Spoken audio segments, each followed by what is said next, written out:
asalaamaaleykum wa rahmatullah waa presse bi ñu ngi leen di ziar bu baax Cheikh Fallou Mbaye la ci kaddu gi chargé de communication daayira Xidmatul Xadim mbooloo mi setal jumaa yi Touba guddi àjjuma bu ne.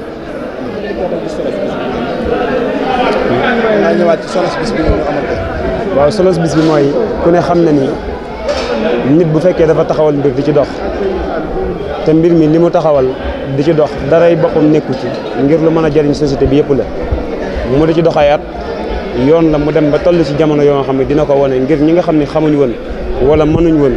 wala bëggoon nañoo amal taxawaay boobu wala ñu ko doon gis te xamuñ lu ko waral mu leeral ko ba àdduna yëpp xam ko loolooy taxawaayu bis bi. taxawaay bi mooy yaatal xidma nag bu ñu ko waxee mooy fii ak xidma demul ba àgg ci ki koy dégg ci ay noppam dem ba xam ni àggatul ci di war a bale wala muy setal waaye war naa fexe ba fu mu dëkk dootul taqal wala muy lekk di sànni ci mbedd wala muy romb ci mbuus ci mbedd di ko ci bàyyi. kon objectif bi daal mooy yaatal xidma fexe ba kenn ku ne fi nga nekk nga xam ni mooy xidma dootoo fa wàcc mbuus dootoo fa taqal te dootoo fa romb lu taq di ko fa bàyyi. xidma kon ci liggéey bi ci jumaa ji rek la yem wala objectif bi mu nga wax léegi. waaw dafa tàmbalee ci jumaa ji waaye dem na ba génn jumaa ji ndax bu ñu sañoon tey ni ñuy tuddee yenn kuréel yu mag yi nga xam ne dañuy dox ci bale ba foo tudd ci àdduna ñu xam leen xidma loolu mooy objectif am commencé ci jumaa ji di taaral di setal waaye bëgg nañ koo lawal ba mboolem foo nga xam ne ci biir Touba ak li ko wër mbalit dootu fa taxaw ba ci sën yi nga xam ne dañ doon baaxoo di ko gis sax ci mbedd yi bëggatuñ koo gis. waaw loolu ginnaaw ba ñu ko taxawalee léegi mu mel ne ren mooy 14 ans diggante booba ak tey lan mooy ëllëgu xidma nag mooy fi mu doore rek mooy fekk na dëkk bi mu mel ni ci jumaa ji mu tàmbalee ñëpp seq ko ñu dem ba jàpp ni biti gi dañ ko war a bàyyi mu mel noonu mu dem ba xool ba xam ne ni mu mel jaadootul ndax am na saafatu minal iman ci loolu la tënku di ci dox ëllëgam nag mooy fexe ba dëkk bi set fexe ba dëkk bi sell ba li ñuy wax mooy cadre de vie ak hygiène bu set boo nga xam ne nit ñi dañ koy sàkku ak di ko bëgg képp ko gis Touba mu doon ci royuwaay waaye doon ci référence. dañuy dégg ngay wax ay màggal Touba chaque jour màggal bi waaw màggal nag moom dafa mel ni mbale mi buñ koy kaas ak di ko ñaxtu bokk na ci li ko waral mooy lépp loo nga xam ni lu salte la wala loo nga xam ne yëllul wala loo nga xam ne jëkkul wala jaaduwul dañ koy gis bokk na nag ci li ko sabab mooy marché bi nga xam ne day ñëw ba sës ci jumaa ji bokk na ci li ko sabab mooy am na benn entreprise boo nga xam ne day yëngu ci wàllu ciment cimenterie te am na ay papier yu mu fi indi ngir ñu di ci def ay dàll bokk na ci li ëpp salteel gi nga xam ne daf koy def ci màggal gi nga xam ne bu ñu doon wax liñ fiy récolté ci mbalit di ko fi jëlee par guddi gu ne mënuñu wax somme bi nu mu toll sàkkantumaak nag ba buñ demee ba bay àgg ci mbale mu mag moo nga xam ne dañ koy def di ko yaatal. buñ demee bay wax ni quarantaine de millions yoo xam ne xidma daf koy financé weer wu ne sax danañ jënd luñ doon fanweeri junni ci ay bale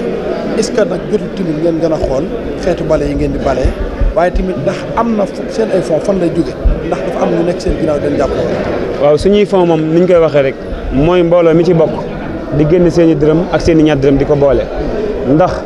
ku ne xam na ni xidma jamono yi mu toll bu na lee ma ngi yëkkati maanaam weer wu ne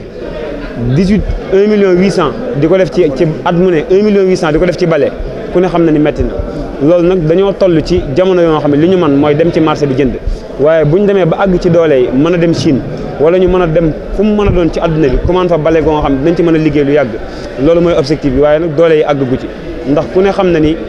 ñi daje ci jumaa ji li ñu dajalee ci guddi àjjuma gi moom la ñu dajalee ga ca topp bu ñëwee bu fekkee bale yi yàqu na loolu la ñuy dajalee dem jënd ci ko ay bale suñu relation ak commune ni ma ko waxee woon rek dañuy jàpp ni ba léegi am na ñoo xam ne ñoo ngi ko fi nekkal di góorgóorlu seen kem kattan di ko jàppale ci liggéey bi waaye dañoo gis ni xamagu leen waaye dañoo jàpp ni li xamal xidma mboolem ñi nekk ci dëkk bi ba xamal leen adduna bi war naa tax commune muy maire bi nga xam ne moo fi nekk mu xam xidma ba léegi nag relation yi mënaguñ koo xarab mënaguñ koo tagg ndax dañuy jàpp ni ba léegi ku ñu xamagul la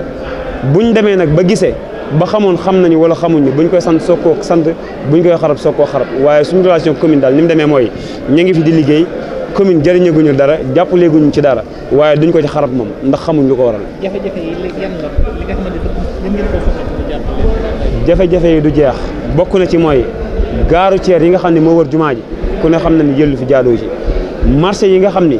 mooy table yi ak bâche yi nga xam ne fu waay jëlee sa bâche ñëw bâche ko ci mboolem li nga xam ne mooy xolu dëkk bi sës rek ci jumaa ji lu ñuy déranger la fépp foo nga xam ne nag suñu kaddu joti na fa ñu mën faa dem jooytu ko fa jàpp ni suñ ko fa jooytoo dina saafaraw dem nañ fa waaye ba léegi loolu rek léegi. programme liggéeyu xidma guddi la wala bëccëg ak ci biir dañ ko bokk. waaw programme liggéeyu xidma guddi moo ci ëpp ndax ku ne xam na ni guddi àjjuma la ñuy daje 22h ba keroog liggéey bi di jeex wala ñu dem ba salaatu ñu yeewee ko wala dimanche ci nawet wala lu mu mën a doon waaye itam képp ku bëgg a bokk ci xidma mu mel ni bu wootee ci numéro bii ñuy bëgg a joxe muy 78 136 43 43 dina mën a tàbbi ci liggéey bi 78 136 43 43. Muxaddamatul Xidma ak Xidmatul Xadim ñaari kuréel yi day genn wala waaw muy lu am solo ndax ku ne xam na ni Muxaddamatul Xidma kuréel la bu fi yàgg jamonoy Serigne Saliou ba léegi waaye diiru ñu leen di xam ci liñ leen xam mooy defar ay sàppe ak waxtu barab bi Serigne Sidi Muxtaar ñëw radiyallahu anhu ñu yokk ci margo bi waaye kuréel boo nga xam ne day bale mboolem pawas bi nga xam ne moom la fi Alaaji Baar defoon mooy Xidmatul Xadim mu ngi judd le 27 décembre 2010 kon xidma ak Muxaddamatul Xidma ñaari kuréel la yoo nga xam ni bokkuñu yëngu béréb bi rek moo leen boole mooy ñi nekk ci biir jumaa ji ñi nekk ci biti jumaa yi. kuréel gu mel ne Touba ca kanam itam ndax yéen ñu ngi leen di jege ndax seen taxawaay yëpp ñoom liggéey seen bëgg. waaw Touba ca kanam dafa mel ni amal nañ ñaari jataay yoo nga xam ne benn bu ne sàkk woon nañ ñu bind lettre de demande pour ñu jàppale liggéey bi dem fa ndax bokk na ci bis bi ñu taxaw tey 2016 la xaw ma 2017 bi seen kuréel gi soog a taxaw bi ñu fi ñëwee annoncé woon nañ fi oto mbalit bi nga xam ne yaakaar naa doon na jar 70 millions ni commandé nañ ko siin bëggoon bu ñëwee ñu indi ko ci xidma waaye boobu ba léegi nag ñu ngi gisee xalaaxa bi ñu ngi rafetal ñu ngi séq jàmm ak salaam waaye ba léegi gisaguñ seen alal jug ñëw fi ba bis bii nga xam ne danañ ko amal tey sax ñoom lañ ko dara jaale woon